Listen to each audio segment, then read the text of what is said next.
A group of royal knights are seen drawing their swords, ready to protect their princess in the carriage from a pack of demonic wolves. The butler sees the situation worsening and wants to order the knights to retreat with the carriage, but they suddenly encounter the infamous criminal, Lobelia. Realizing their escape route seems entirely blocked by his presence, they brace for the worst. However, Lobelia calmly pulls out his grimoire and unleashes infernal fire, attacking the demonic wolves instead. The royal knights are stunned by this unexpected turn of events, especially when he offers them a healing potion that restores a knight's bitten arm. Even the princess steps down from the carriage to thank him for his kindness. However, the royal butler, Julius, remains suspicious and harbors doubts about Lobelia's true intentions. When the princess was finally about to leave him and return to her carriage, she asked him why he had helped them. He replied that he had just used it to pass the time and not because he knew them.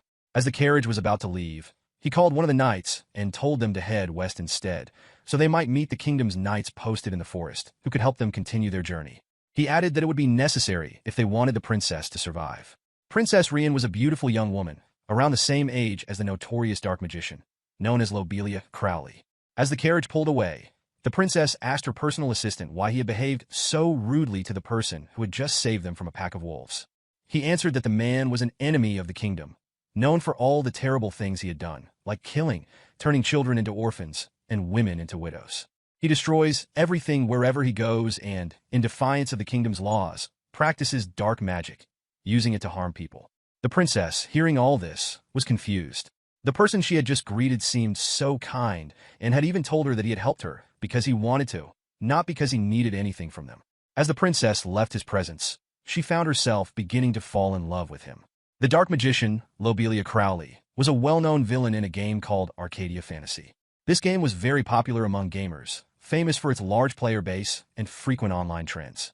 Lobelia is a character whom players eventually grew to love because of the hardships he endured. At the beginning, he was a good and gentle boy, living in a well-off family with wonderful parents and 3 sisters. At one point, there was a battle between the demon and human worlds, which caused both sides to hate each other.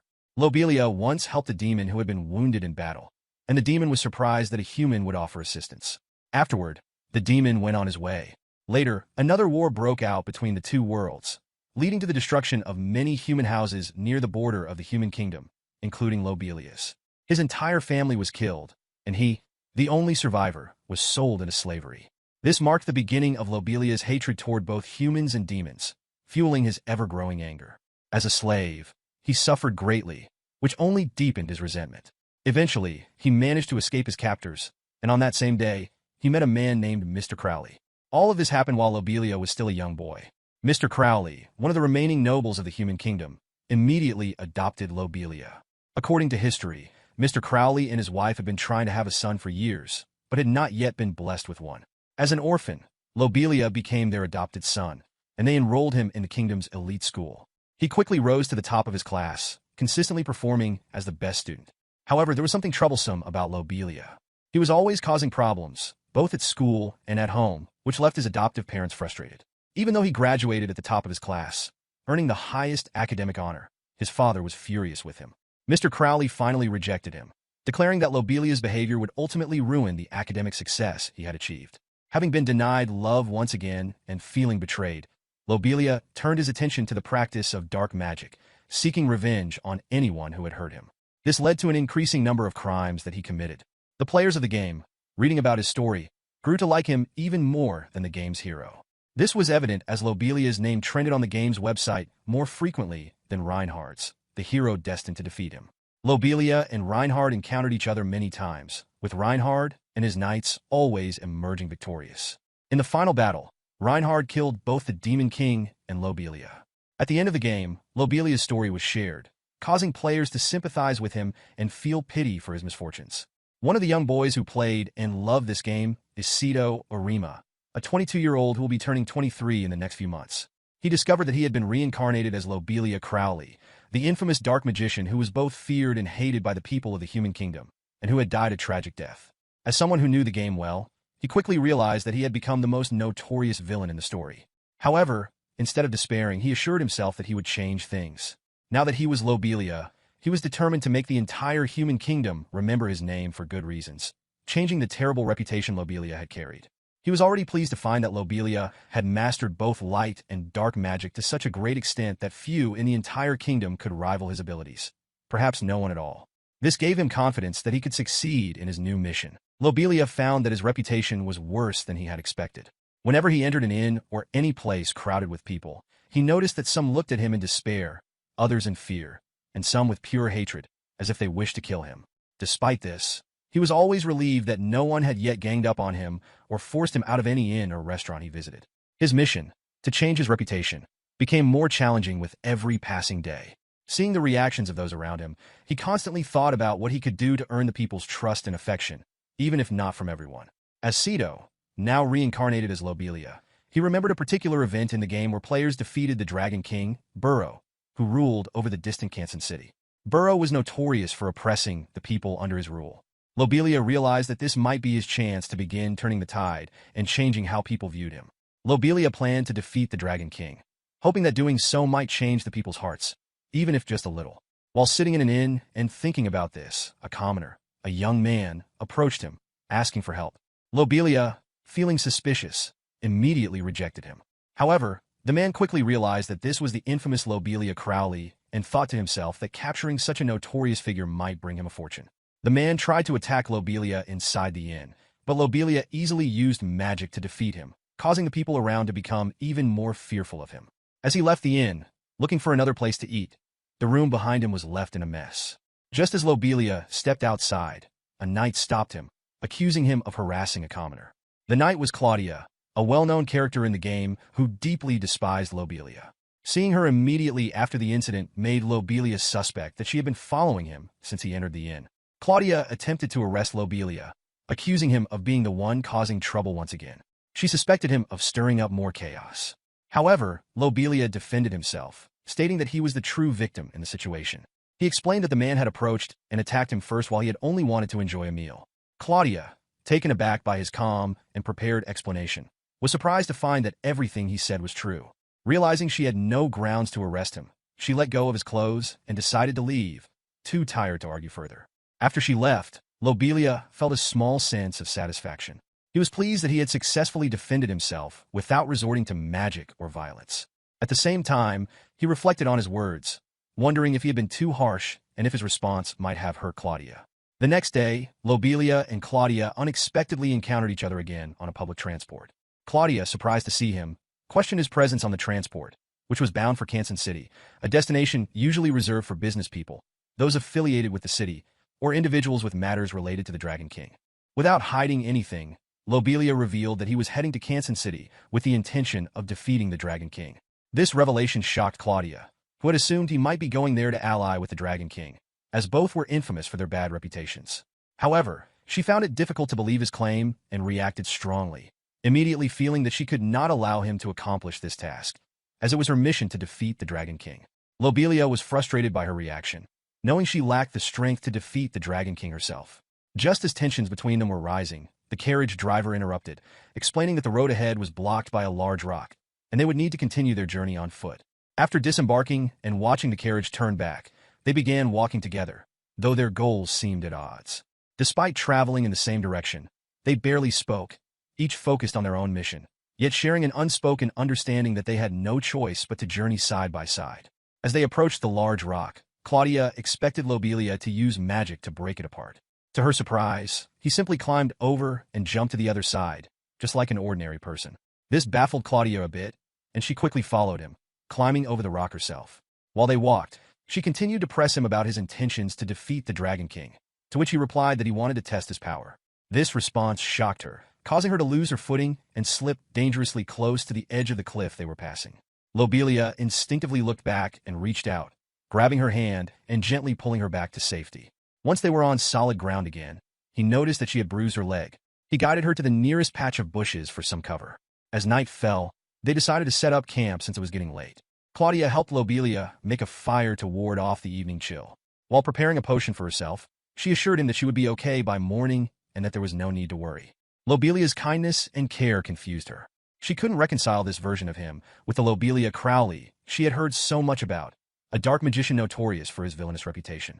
Claudia was surprised to realize that she had never witnessed this kind and caring side of Lobelia before. As night fell, He asked her why she was determined to defeat the Dragon King. She replied that she wanted to pay a debt related to her life, explaining that she needed to kill him for reasons connected to the palace, but didn't wish to share further details. Lobelia agreed not to press her for more information, assuring her that since they each had their own missions to focus on, there was no reason for alarm or interference. Before he could say anything more, he noticed that she had already fallen fast asleep.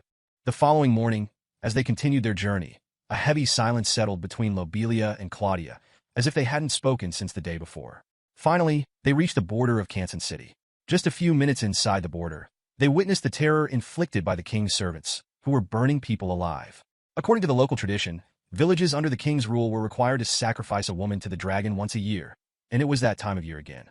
From their hiding place in the bushes, they saw the servants preparing to kill a woman who was being held responsible for the escape of her daughter, whom she was supposed to have brought for sacrifice. Claudia had previously warned Lobelia that it would be best to leave such matters alone and to enter the city at dawn, as it was getting late and the servants typically roamed more at night than during the day. However, she was unaware that the woman in danger was someone she knew. As soon as Claudia recognized the woman in danger, all her previous advice about waiting until dawn vanished from her mind. Without hesitation, she charged toward the guards, swiftly taking down two of them, while leaving the larger guard standing. Lobelia was taken aback by her sudden change in focus, realizing that she must have had some connection to the woman.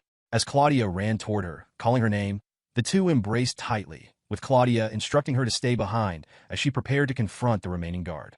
However, as the fight continued, Lobelia noticed that the guard was much stronger than Claudia.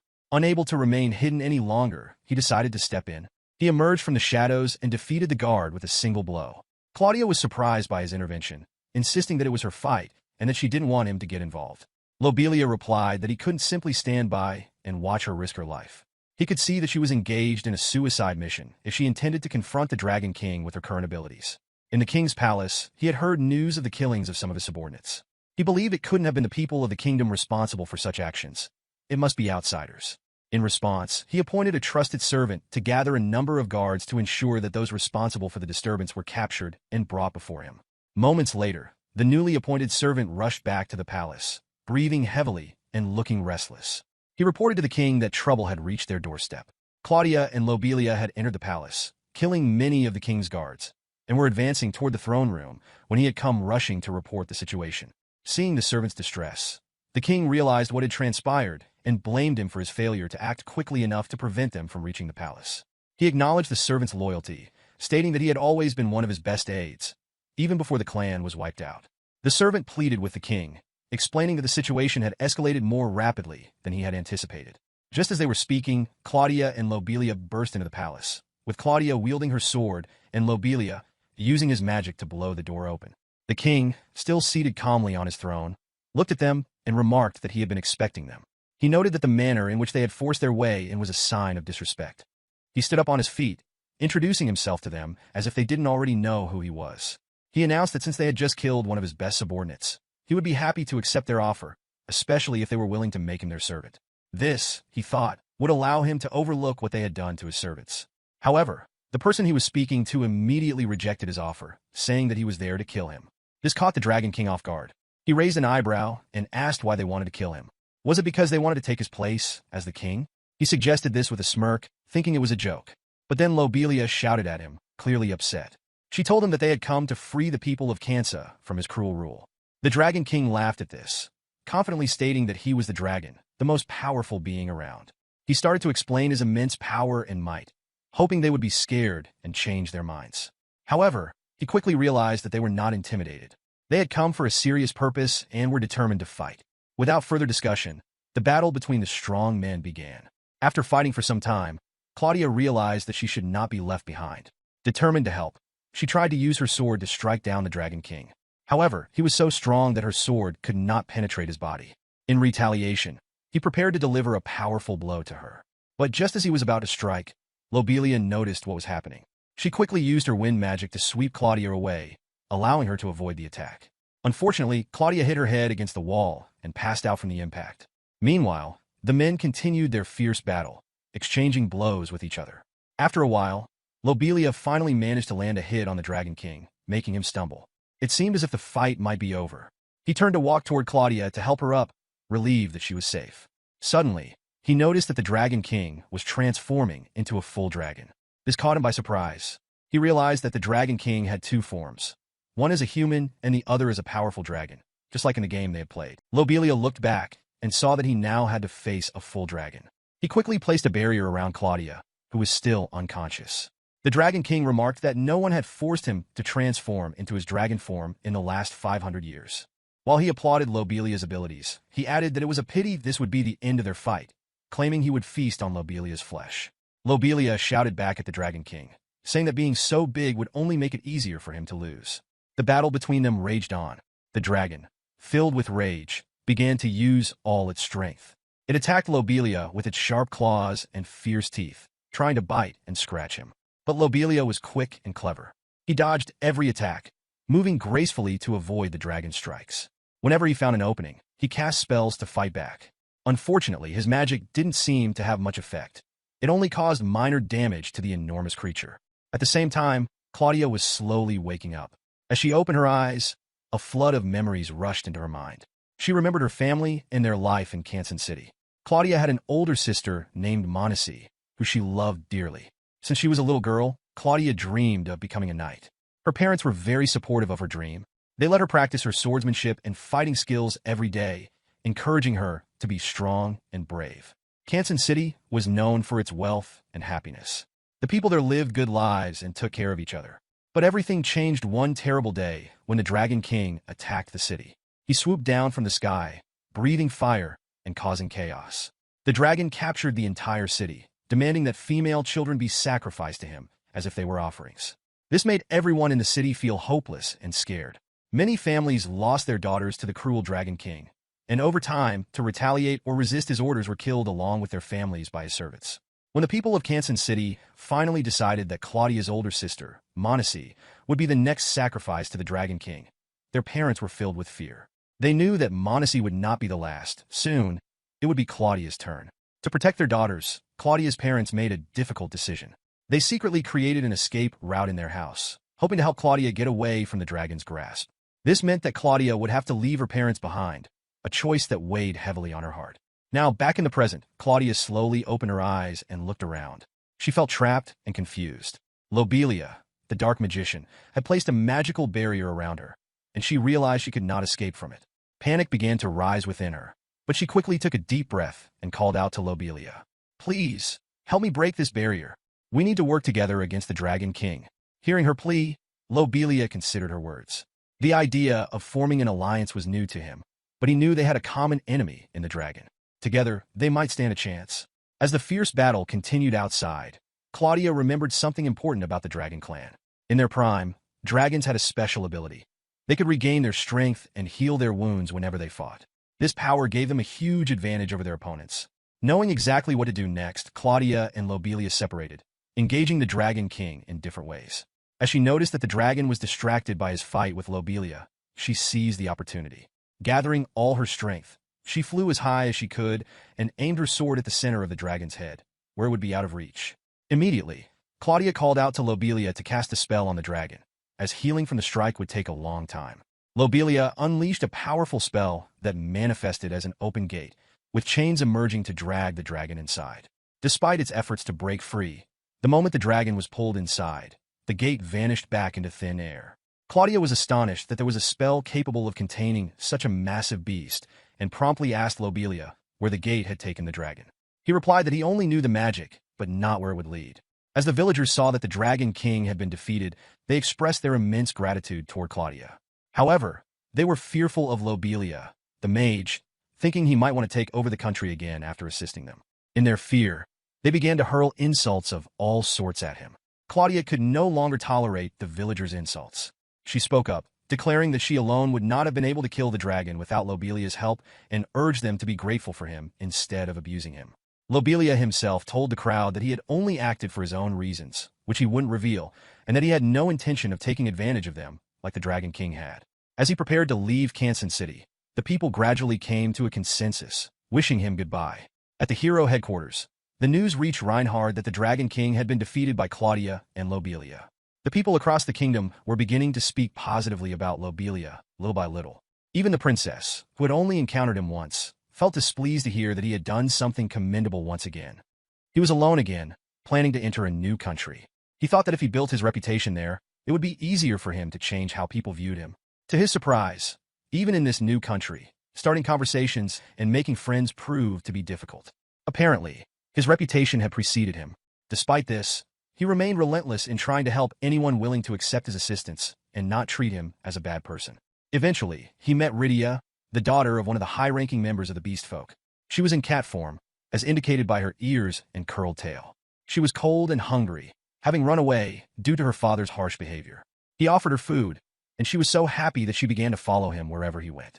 Her father, Raziel, was a leader known for being stern, and Rydia had gained a reputation as a self-centered person. However, since being elected as one of the leaders, she had been relentless in waging war against humans. Lobelia thought to himself that since he was just trying to build a good reputation to cover his old, bad one, people might think he was planning something nefarious against humans if they saw him with her. However, she insisted on staying with Lobelia, despite his suggestion that it was a bit strange to follow someone she had just met. She seemed to have made up her mind, telling him that she was offering her companionship in return for the help he had given her, feeding her when everyone else seemed to avoid her because she was beast folk. After walking for a few moments, Rydia developed a fever, so Lobelia had to help her recover. He carried her as sunset approached, made a fire, covered her with a blanket, and cooked a meal to give her as soon as she woke up. To his surprise, she awakened to the aroma of the food Lobelia was cooking, and he offered her a portion. After eating, she finally opened up about the reason for her escape from the beast folk kingdom. She explained that upon becoming a leader, one was forbidden to leave the kingdom, and she wanted to see a very close friend before that happened. Her friend's name was Rachel, and she was studying magic at a place called Noah. Before Lobelia could finish asking about the rest, he agreed to follow her to where her friend was. However, he asked if anyone was currently trying to catch her or looking for her. She mentioned that 2 heroic guards, a male and a female, had been tracking her all this time. She assured Lobelia that they would find a way to deal with them. As night fell, they encountered the guards rather than the other way around, even though they engaged in a brief fight before finally reaching an understanding. The guards questioned why Lobelia, known for his notorious reputation, would be associated with a beast folk, especially one who had escaped from home. Lobelia explained what Rydia had told him, but they dismissed it as a lie, suggesting that she was merely fooling him. Just then, Rydia appeared, ready to confront the guards. As the guard with Lobelia continued talking, Rydia flew in and kicked the male guard, sending him crashing to the ground and leaving him unconscious. Facing Lobelia, she said, "The person you're trying to save just kicked my friend. What do you think I should do about it?" Lobelia, trying to defuse the situation, pleaded on Rydia's behalf, stating that he would handle it. However, Rydia retorted that the male guard deserved what he got. The female guard, hearing this, became furious and attempted to retaliate by striking Rydia. But Rydia, being a cat, a nimble creature, leaped from one foot to another, darting from tree to tree. Despite her agility, Rydia was unwilling to admit her mistake. Realizing that this confrontation was wasting valuable time, Lobelia decided to intervene. He cast a spell to restrain the female guard, hoping to prevent her from chasing Rydia and allowing them to escape. He managed to catch Rydia and hoist her onto his shoulder as they attempted to flee. However, the female guard, Zadzia, was relentless and pursued them at full speed. Using all his strength and magic, Lobelia tried to slow her down, but she was determined. Just when it seemed they might be caught, someone intercepted them and struck a magical blow against the female guard, temporarily halting her pursuit. Lobelia turned to see who had intervened and recognized the male guard whom Rydia had knocked out. The guard explained that, after a brief conversation, he had come to believe Rydia's story about wanting to meet her friend. He assured Lobelia that he was safe to follow her, especially since he had incapacitated his fellow guard. They needed to leave quickly, as the female guard would likely wake up soon and could pose a threat to Rydia. With that, Rydia and Lobelia continued their journey, with Rydia apologizing repeatedly for any trouble she might have caused, insisting that her actions were purely instinctual. Eventually, they reached a beautiful area known as the Hill of Flowers, where Rydia's friend Rachel was studying magic with her master. As they approached, Rydia spotted Rachel, and the two friends embraced tightly, filled with joy at their reunion. Rachel's father emerged from their home and, upon seeing Rydia, beamed with happiness. The 3 of them hugged together in a warm embrace. However, when Rachel noticed Lobelia, she asked who he was. Before Lobelia could respond, he quickly stated that he wasn't ready to share his name with anyone just yet. Rachel and her father welcomed Rydia and Lobelia into their home, serving them a delicious meal that filled the air with enticing aromas. As they prepared to enter, Rachel noticed Lobelia's distinctive clothing and remarked that he looked like a mage, someone who practices magic. Curious about his abilities, she asked him to perform a trick or show them some magic before they went inside. Her father, intrigued, urged Lobelia to entertain them. In response, Lobelia decided to demonstrate a simple yet impressive spell using a magical book that only he could open. As he cast the spell, the air shimmered around them, creating a visual spectacle that captivated Rachel and her father. Rachel was enthralled by the display, and her father observed with keen interest. Noticing the reactions of those around him, Lobelia explained that his magical book would only open for those he chose, a mark of his skill and level of advancement as a mage. This piqued the master's curiosity. He expressed a desire to have a magical book of his own one day, recognizing the potential it held for enhancing his own abilities. Once inside the house, they continued to enjoy the meal, with the conversation flowing freely as Rachel and her father peppered Lobelia with questions about his magic and adventures. After enjoying the meal, Rydia presented a thoughtful gift to her master, a potion designed to help him heal and regain his strength. She had learned from Rachel about his recent struggles with stamina while practicing magic, and her gesture was both heartfelt and practical. Without hesitation, her master drank the potion, and almost immediately he felt a surge of renewed vitality, expressing his gratitude to Rydia for her kindness. As Lobelia observed this side of Rydia, he felt a mix of admiration and surprise. She had traveled all the way from her home, not only to see her friend Rachel, but also to bring a meaningful gift that would aid her master. It highlighted her caring nature, something he hadn't fully appreciated before.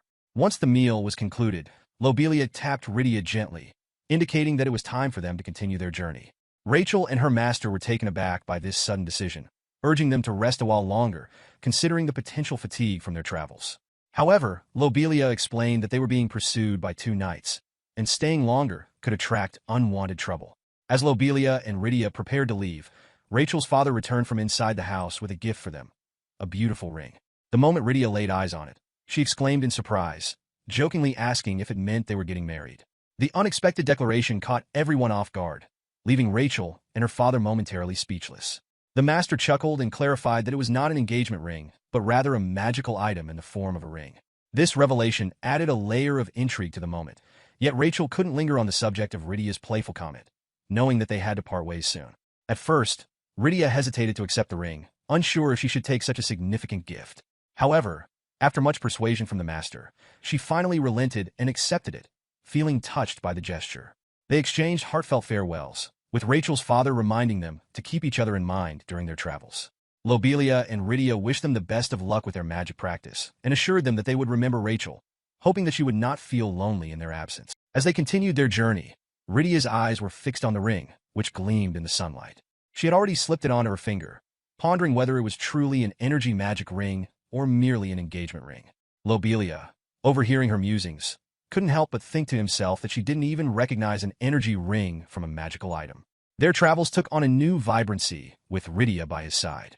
Lobelia couldn't shake the feeling that this companionship made the journey infinitely more enjoyable. In solitude, he often felt burdened by the weight of his past, but with Rydia's presence, the road seemed lighter. Yet, as they traveled on, a wave of guilt washed over Lobelia. He felt compelled to share the truth about himself with Rydia. He called her name, feeling a mix of anxiety and determination. Lobelia gathered his thoughts, steeling himself for what he was about to reveal. He took a deep breath, knowing he had to be honest about his identity. His real name was Lobelia Crowley. Upon hearing his name, Rydia recalled the tale she had heard about Lobelia Crowley, the infamous magician known for his ruthlessness. She never expected him to display such kindness. As they continued down the path, Rydia's personal guards finally arrived, swords drawn, demanding that she leave Lobelia's side. They insisted she return to them, asserting that being with a dark magician was too dangerous. Lobelia, determined to protect Rydia, urged her to trust him, promising that he would escort her safely back to her kingdom. He thought that their conversation was drawing to a close, but as Rydia hesitated, her guards insisted she follow them without delay. Before Lobelia could react, the heroic knights appeared, claiming they sensed dark magic surrounding him. In an instant, they overpowered him, pinning him down and binding his hands. Rydia shouted in protest as the guards dragged her away, ignoring her pleas. They insisted that dark magic posed a grave threat to their kingdom and had no intention of listening to her protests. Before he could explain that the dark magic wasn't coming from him, Lobelia found himself thrust into the depths of the underground prison, the most inescapable facility in the realm. As Lobelia sat in the dim light of the prison, he felt a mix of surprise and warmth when Princess Lin entered. She was a figure from his past, someone he had helped during a perilous encounter with wolves while she traveled with her personal guards. Her presence brought a glimmer of hope amidst the grim surroundings. Lynn expressed her gratitude, remembering Lobelia for his bravery and kindness. In an attempt to help him, she resolved to speak with the heroic knights, especially Reinhard, in hopes of finding a peaceful resolution to his predicament. Despite Lobelia's insistence that she should not interfere, Lynn remained determined, wanting to repay the debt she felt toward him. Their exchange deepened, filled with unspoken emotions, as Lobelia was reminded of the bond they shared. However, their moment was interrupted when a guard noticed the princess's presence. He approached her, demanding to know why she was there. As she was escorted away, Lynn felt a surge of emotions for Lobelia, a connection that she kept hidden, unable to voice her true feelings. As Princess Lynn stood alongside Reinhard, head of the heroic guards, she passionately pleaded for Lobelia's cause. She argued that Reinhard's assumptions about Lobelia lacked evidence, emphasizing her belief that he was not the villain he was being painted as. Reinhard, however, was steadfast in his conviction, insisting that Lobelia was responsible for the dark magic affecting his friends, Zordia and Jake, the two knights who had pursued Rydia and Lobelia. Despite Lynn's attempts to remind Reinhard of Lobelia's past bravery, particularly when he had saved her from a wolf attack, Reinhard remained unmoved. He felt that loyalty to his injured friends took precedence over Lynn's recollections of Lobelia's heroics. As the tension mounted, Reinhard's determination to seek justice for Zordia and Jake overshadowed the princess's arguments. Resolute, Reinhard left Lynn's side and approached the guards overseeing Lobelia's imprisonment. He ordered them to release Lobelia from his bindings, intent on confronting him directly. Upon entering Lobelia's cell, Reinhard wasted no time in laying down the challenge. He demanded that Lobelia fight him, declaring it a test to determine the truth of their characters, the good from the bad. Lobelia attempted to de-escalate the situation, suggesting they talk before resorting to violence. Reinhard, however, was incensed by the suggestion and declared that he had no interest in conversation with someone of Lobelia's reputation. The tension in the air was palpable, and before Lobelia could further reason with him, Reinhard lunged forward, drawing his sword with a swift motion. Realizing the imminent threat, Lobelia had no choice but to respond in kind. He conjured an invisible book, channeling his magic to cast a defensive spell. As Reinhard charged at him, Lobelia unleashed a wave of arcane energy, creating a shimmering barrier that absorbed the impact of the knight's strike. The guards surrounding the makeshift arena watched with rapt attention, forming a tight circle. Reinhard swung his sword at Lobelia with all his strength, but Lobelia skillfully dodged the attack using a magical spell that made him move like a wave. He tried to talk to Reinhard, asking him to lower his sword and suggesting that someone with Reinhard's skill shouldn't fight like this. Reinhard, however, was stubborn and shouted that he wouldn't back down. Quickly, Lobelia used magic to bind Reinhard with chains, holding him in place for a moment. He took this chance to explain that he hadn't hurt Jake or Zordia. Instead, Zordia had gone out of control, and Jake had tried to stop her to prevent any more damage. Reinhard didn't believe him, thinking Lobelia was making up excuses. He challenged Lobelia's story, saying it sounded too convenient.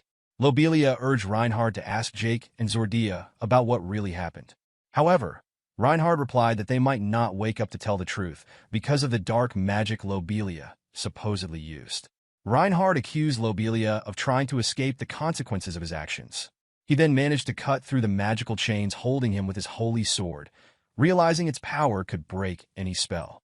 Reinhard shouted that he would not be underestimated and launched himself at Lobelia, swinging his sword fiercely. As Lobelia dodged the attacks, he tried to reason with Reinhard, asking why he wouldn't believe in justice or trust him. But with every attempt to persuade Reinhard, Lobelia's frustration grew. He shouted, questioning if it was because of his identity that Reinhard refused to seek the truth. In a fit of anger, Lobelia declared he would prove his strength. He created a dark magic circle around Reinhard, weakening him from head to toe. With this advantage, Lobelia delivered a powerful punch, enhanced by magic, sending Reinhard crashing through a nearby wall. The guards witnessing this were horrified, blaming Lobelia for injuring their leader. Lobelia looked at the guards in disbelief, shouting that they had all witnessed Reinhard strike him first and demand the fight. He pointed out that despite his efforts to avoid combat, they were blaming him for everything. Anger bubbled within him as he continued, realizing how absurd the situation had become. Just then, Reinhard staggered back into the fight, refusing to back down. He insisted that this battle was between him and Lobelia and that he wouldn't let anyone interfere. Lobelia was taken aback, wondering why Reinhard still wanted to fight when they could wait for the truth to come out. Reinhard responded fiercely, stating that if he couldn't defeat Lobelia, he wouldn't be able to protect his friends. As the fight continued, Reinhard's companions cheered him on, shouting their support. Lobelia knew that this conflict would only escalate, and he felt the weight of the situation pressing down on him. Reinhard accused Lobelia of not only hurting his friend, but also kidnapping Princess Rydia. Lobelia clarified that he had only escorted Rydia to the forest to see her friend, but Reinhard dismissed it as another lie. Frustrated, Lobelia shouted back, saying that Reinhard had already judged many people without hearing their side of the story. He challenged Reinhard's idea of what it meant to be a great leader. As Lobelia landed a quick punch on Reinhard's face, he declared that being a hero didn't give Reinhard the right to label him as evil simply because of his name. Lobelia expressed his desire to live a happy life and to be recognized for who he truly was, not for his past. As Lobelia landed that punch on Reinhard, he fell to the ground. In a fit of rage and desperation, Lobelia climbed on top of him, delivering blow after blow while shouting, "Is it my fault?" Memories flooded back to him. Moments when others had failed to trust him, when he had been rejected by his father, mother, and family, all because of his past. With every punch, the weight of his loneliness and hurt surfaced, amplifying his anger. But then he felt a sudden weakness. As he tried to turn around, he realized he couldn't move his body properly. Looking down, he saw Reinhard's hand gripping a sword that had been thrust into him. With a swift motion, Reinhard had drawn the blade back, causing Lobelia to gasp in pain. Lobelia's eyes filled with tears as he realized the severity of his situation. Despite his anger, he was now vulnerable, his body weakened by the wound. Finally, they were separated by Princess Lynn and Claudia, along with several others who rushed in to intervene. They stood between the two men, each panting heavily, nursing their injuries. Lobelia and Reinhard faced each other, both battered and bruised. Lobelia's face was swollen, and he felt the warm blood trickling down his side where the sword had pierced him. They took a moment to catch their breath. The group around Lobelia and Reinhard included Princess Lynn, Claudia, and the night guards who had previously aimed to kill the king dragon. They positioned Lobelia against Princess Lynn's back, creating a barrier while facing Reinhard. They urged him to lower his sword and end the fight, but Reinhard was consumed by anger and refused to back down, insisting he needed to avenge his friends, Zordia and Jake. As Reinhard clung to his desire for revenge, the tension escalated. The guards expressed their concern, reminding him that he wasn't usually this aggressive. They acknowledged their own failure to gather proper evidence before jumping to conclusions about Lobelia's involvement. However, Reinhard remained convinced that Lobelia was guilty, attributing his suspicion to the fact that he was a magician. The guards challenged Reinhard's assumptions, emphasizing the lack of proof against Lobelia. Princess Lynn stepped in, revealing that she had spoken with Zordia and Jake after they regained consciousness. They informed her that Zordia had gone berserk, and Jake had tried to intervene, which resulted in their injuries. Princess Lynn, Claudia, and the night guard surrounded Lobelia, with Lynn holding him against her back. They pleaded with Reinhard to put down his sword and end the fight. Despite their intervention, Reinhard's anger was palpable. He was fixated on avenging his friends, Zordia and Jake, who had been injured. The guards attempted to reason with Reinhard, reminding him that he was not typically this aggressive and that they all shared the blame for not investigating the situation properly. They argued that he was making assumptions about Lobelia simply because he was a magician. The knights urged him to reconsider his stance and not judge Lobelia based on his magical abilities alone. Claudia, feeling the need to defend Lobelia, interjected. She expressed her trust in him, recounting how he had saved her and the people of Akasa City from the oppressive reign of the king dragon. Claudia emphasized that Lobelia had been her savior multiple times, and she firmly believed he was not at fault for the current situation. She reiterated that his actions had always been aimed at helping others, and he deserved their trust. The guards chimed in, echoing Claudia's sentiments. They reminded Reinhard that Lobelia was the one who had saved the princess when she was in danger, as well as protecting the kingdom from threats. They stood united in their support for Lobelia, insisting that he was a good person who could be trusted. As the argument continued, Princess Lynn took a step forward, facing Reinhard directly. She pleaded with him to see reason. insisting that he was aiming his sword at an innocent person. Her voice was steady but filled with emotion, urging him to reconsider his actions. However, Reinhard remained unmoved. He dismissed their arguments, insisting that Lobelia was not innocent, but rather an evil person. He believed that Lobelia would always be evil, and no amount of persuasion could change his mind. She shouted at him, frustrated that he hadn't listened to her at first. He had committed evil and terrible acts without evidence, yet refused to admit that they were both wrong. Instead, he tried to justify himself, claiming he did it for his friend, though it was clear neither of them had asked him to. He had acted on his own. Now he appeared as someone who had been rejected. Alicia knelt in front of Lobelia, who was also on his knees, pleading for him to survive. Lobelia seemed to be giving up, his soul slowly slipping away. He felt conflicted, not wanting to die, yet dreading a bad ending to his life. Despite having saved others and earned admiration, he faced death in an unforgiving place. Lobelia needed to heal by any means necessary.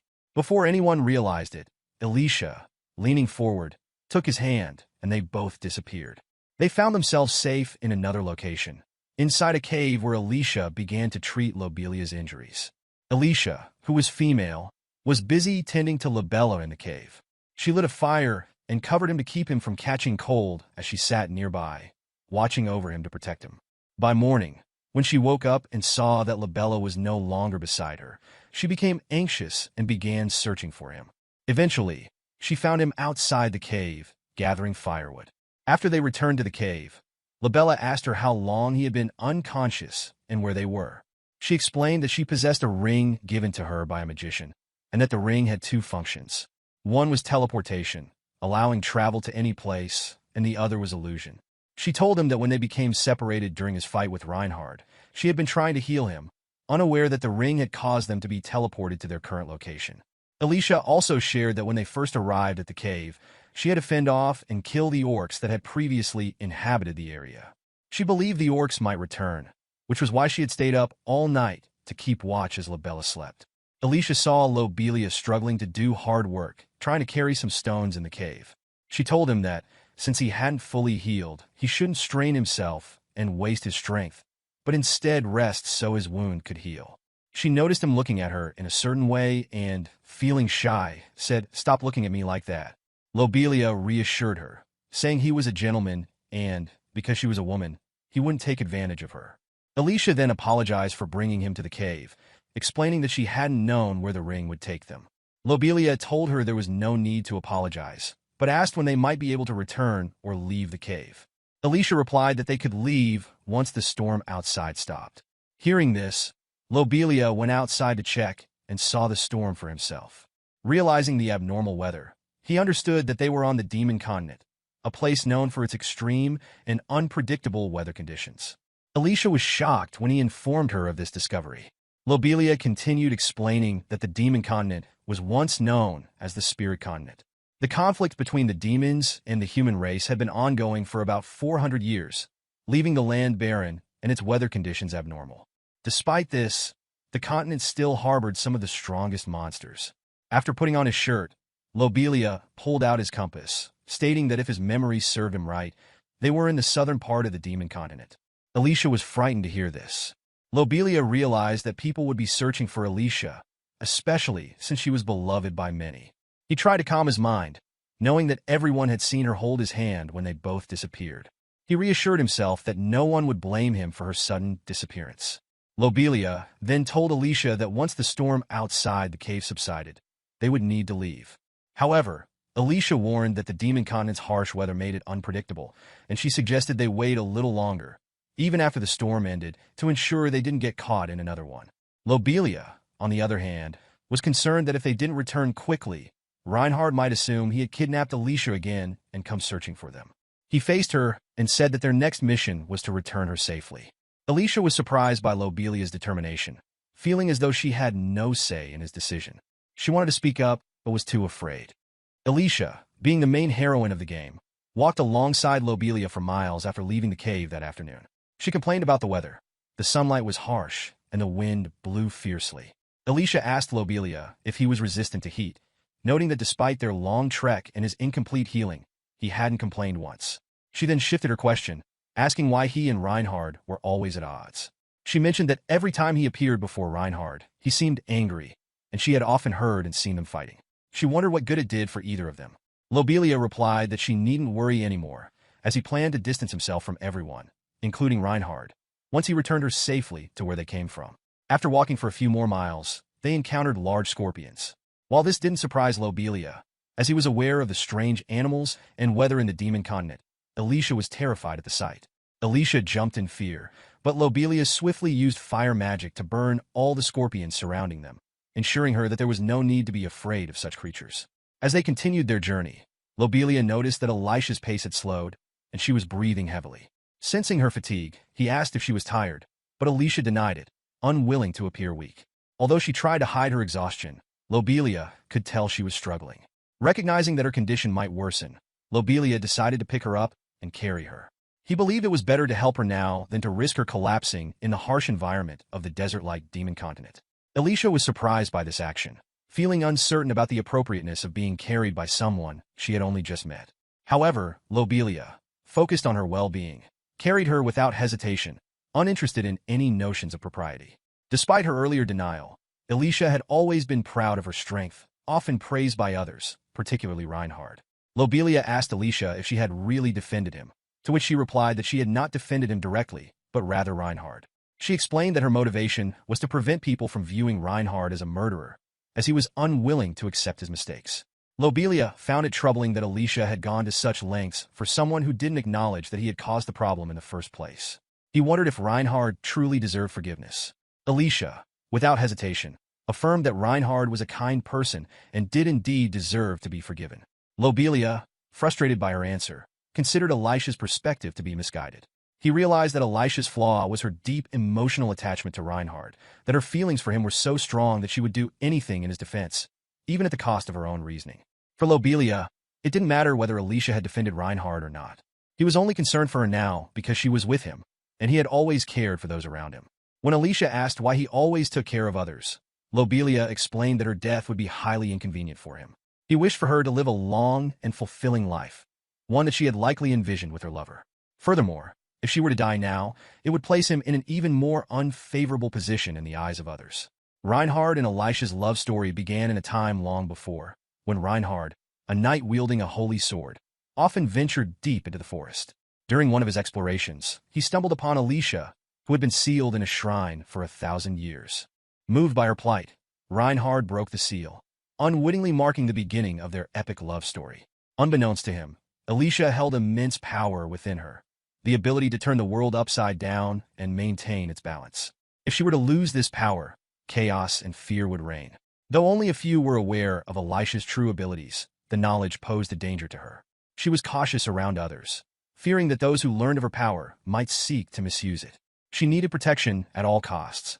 As Lobelia sat in contemplation, Alicia fell asleep beside him. Lobelia felt weary of always helping others and began to think about his situation.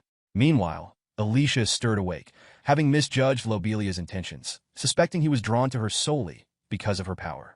In a moment of panic, Alicia decided to flee, running as fast as she could. To her dismay, she didn't encounter any monsters during her escape. However, in her haste, she failed to watch her step and fell into an old labyrinth hidden beneath the earth. Upon waking, she realized that the only exit was the tall hole she had fallen through, making it impossible for her to escape on her own. Doubt crept in as she began to question her decision to run away from Lobelia. Frustration bubbled up as she wandered through the maze, crying out for Reinhard, hoping he would magically appear to rescue her as he had done in the past.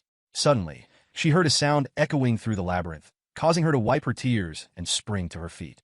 Meanwhile, Lobelia awakened to find Alicia missing. Lobelia studied the hole before him, initially concerned that the footprints might belong to another person or a demon trying to deceive him. However, he soon recognized the familiar patterns leading into the labyrinth. With knowledge of its perilous nature, he understood that the master of the labyrinth was likely to frighten off any creatures nearby, marking the territory to ensure that only it could dwell within. It dawned on Lobelia that Alicia's journey into the labyrinth had not been a mere coincidence. The master likely lured her there. Recalling the game he had played, where he defeated the master of the labyrinth multiple times, he felt a renewed determination. He knew he had to rescue Alicia and confront the master. Without hesitating any longer, Lobelia leaped into the labyrinth, resolute in his mission to protect Alicia. As soon as Lobelia entered the labyrinth, he was attacked mid-air before even reaching the ground.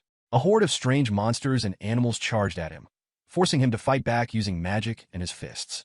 He dodged their attacks by flying around, calculating each of their moves with precision, just as he had done in the game. Every strike and spell was carefully planned to anticipate the monster's patterns, all to get closer to the labyrinth's boss. After fending off the monsters and clearing a path, Lobelia hurried to the location where he believed the boss of the labyrinth would be. Reaching the entrance to the chamber, he recalled it vividly, just like in the game. He paused briefly, his eyes on the door, and then pushed it open. Inside, the master of the labyrinth awaited, a formless, grotesque creature that had Alicia trapped, one of its many arms coiled around her. Alicia cried out for help, her body suspended in the air as the creature prepared to devour her. Without hesitation, Lobelia used a powerful magic slash to sever the arm holding her. Alicia tumbled to the ground, but Lobelia swiftly caught her in his arms before she could hit the floor. With her safe for the moment, he cast a thunder spell, sending a lightning bolt crashing down on the creature, stunning it briefly. As Alicia stood up, visibly shaken and filled with regret, she bowed her head in apology, her voice trembling as she expressed how sorry she was for running away from him. Lobelia, however, remained focused on the task at hand. He told her there would be time to talk later, but first, he needed to finish off the labyrinth's master. The monster, despite the earlier strike, was far from defeated. It reared up, its amorphous body regenerating from the damage. Lobelia knew this fight wouldn't be easy. He summoned a barrage of magical weapons, swords, spears, and axes, each materializing in the air and striking at the monster. Despite landing repeated hits, he realized that the damage was minimal. After an intense battle, Lobelia finally triumphed over the S-rank monster. This creature had evolved over time, gaining the ability to resist damage and regenerate its strength, making it a formidable foe. However, thanks to his experience and skills, Lobelia was able to exploit its weaknesses and deliver the final blow. As the monster fell, exhaustion washed over him. Every ounce of energy had been drained from his body during the fierce fight, leaving him too weak to stand on his own. Alicia instinctively reached out, grasping his hand and supporting him as they began to navigate their way out of the labyrinth. Once they emerged from the dark confines of the labyrinth, the weight of their ordeal began to settle in. Alicia looked at him, her expression filled with concern and remorse. She apologized sincerely, explaining that it was never her intention to bring him into such trouble. The fear that had kept her from trusting others had finally begun to lift, and she realized that Lobelia was different from those she had encountered before. He was not one to take advantage of her or abandon her to the monster's fate, despite its formidable power. Lobelia reassured her that it was best for him to escort her home safely for now. As they walked, Alicia bowed her head, her voice filled with gratitude as she thanked him for saving her life. However, he quickly interjected, telling her not to treat him with such formality. They were just comrades, after all. As they continued on their path, Lobelia turned to Alicia and mentioned his intention to make a detour to a nearby town called Arcadia. Alicia's eyes widened in recognition. She knew the place well. Arcadia was governed by Reinhard and his heroic knights, situated at the northwest coast and primarily serving as a refuge for those caught in the ongoing conflict between humans and demons. However, Lobelia recalled that the town was struggling under dire circumstances, plagued by poverty exacerbated by the harsh weather conditions of the demon continent. He believed that the heroic knights had fallen short in their duty to provide for the people, and he felt a strong urge to help those in need. As Lobelia and Alicia approached the entrance of Arcadia, they were struck by the sight of the towering baboon trees that formed the gate, a hallmark of this once thriving town. Alicia gazed at the iconic structure, marveling at its reputation, but a sense of foreboding washed over her as they searched for an opening. Suddenly, arrows rained down around them, demanding their attention. The guards shouted questions, demanding to know who they were and what they wanted. Lobelia quickly looked up, anxiety creeping into his voice as he claimed that he had just lost his home along with his partner, Alicia. The words caught Alicia off guard, but she instinctively turned to him, wide-eyed. Lobelia subtly gestured for her to play along. He had learned from his experiences that the guards would only allow those who were refugees or victims of war to enter the gates. Alicia, catching on, added to his story, expressing their desperation and how they had nowhere else to go. After a tense moment, one of the guards, a man with a higher rank, ordered the others to lower their arrows. He gestured for them to enter, and they were led inside the town. As they stepped through the gates, the reality of Arcadia hit them hard. Alicia was taken aback by the dire state of the place. People lay scattered on the ground, many without clothes, and the air was thick with hunger. She expressed her shock to Lobelia, wondering if Reinhard was even aware of the conditions here. She noted that some humans still viewed Arcadia with disdain, as it housed demons who were seen as great enemies of the guard who had led them and observed their fatigue and offered them food. They gratefully accepted, and Alicia was delighted by the aroma and taste of the meal, exclaiming that it had been so long since she had eaten something so delicious. As she savored the food, she noticed children watching them from a distance, their hungry eyes fixed on their meal. She nudged Lobelia, encouraging him to share. Race Lobelia turned to see 3 small children, gaunt and starved. Moved by their plight, he and Alicia shared their food with the kids, who beamed with joy. The eldest, a boy named Rue, revealed that the food supplies to Arcadia had stopped coming 3 months ago. His pointed ears indicated he wasn't entirely human, which intrigued Lobelia. The other 2 children introduced themselves as Ars, another boy, and Jessica, a little girl. Curious, Lobelia asked the children what they thought of Reinhard. Their response was a flurry of insults, expressing their disdain for the hero who had failed to protect them. Lobelia couldn't deny the truth in their words. He understood their frustration. He turned to Alicia and said, "Our first mission here is to teach these kids how to survive in this harsh environment. We can't leave until we're sure they can fend for themselves." Lobelia faced the group of people around him and asked them if they desired power. In unison, they shouted, "Yes," with enthusiasm. Even Alicia, one of the people present, spoke up, asking Lobelia if he was going to ask them to give up half of their lives in exchange for whatever he was going to teach or give them. Lobelia reassured her that he was not the kind of person to make such harsh demands, and that he truly wanted to help them without asking for too much in return. As the sun began to set, casting a warm glow over everything, Lobelia decided it was time to leave the group in Elisha's care. He had other duties to attend to, particularly his patrol for the night. While walking through the village, he couldn't help but think about how generous the people had been. They shared their meager meals with him and his companions, even though their supplies were running low. Lobelia felt a deep sense of gratitude and wanted to find a way to thank them for their kindness. While he was deep in thought, he suddenly spotted a large wild pig wandering through the trees. He knew this could be the perfect way to show his appreciation to the villagers. Without hesitating, Lobelia summoned 3 magical arrows and aimed them at the pig. With great precision, he launched the arrows, successfully hitting the animal and bringing it down. Feeling proud of his accomplishment, Lobelia began to cut a piece of the pig that he could carry home as a gift for the villagers. Just as he was about to finish, he heard a sinister laugh echo through the forest. Startled, he turned around to see a familiar figure approaching him. It was King Boros, the Dragon King, the very person Lobelia thought he had defeated during their last encounter.